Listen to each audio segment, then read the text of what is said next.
Auditing Standard SA 220 Part 1.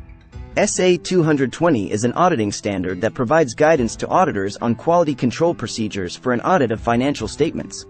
The objective of the auditor is to implement quality control procedures at the engagement level that provide reasonable assurance that the audit complies with professional standards, regulatory and legal requirements, and the auditor's report issued is appropriate in the circumstances. Leadership responsibilities for quality on audits. SA 220 sets out the specific responsibilities of the auditor, an engagement quality control reviewer in relation to quality control systems, policies, and procedures.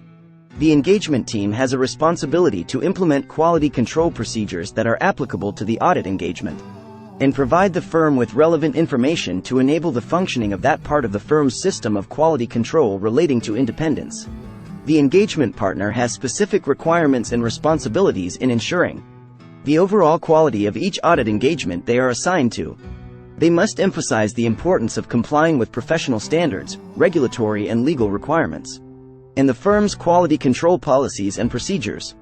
They should also emphasize the importance of issuing auditors' reports that are appropriate in the circumstances and the engagement team's ability to raise concerns without fear of reprisals.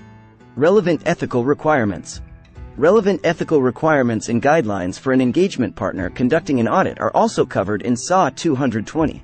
The engagement partner must remain alert to any evidence of non-compliance with ethical requirements by members of the audit team throughout the engagement.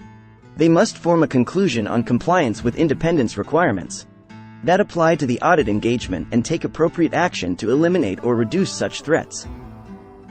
In some entities, such as central, state governments and related government entities, and the statutory measures may provide safeguards for the independence of auditors of certain entities.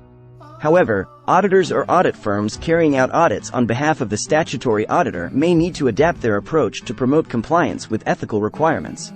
Overall, SA 220 emphasizes the importance of quality in audit engagements and the engagement partner's role in ensuring it. The standard is effective for audits of financial statements for periods beginning on or after April 1, 2010. Thanks for watching.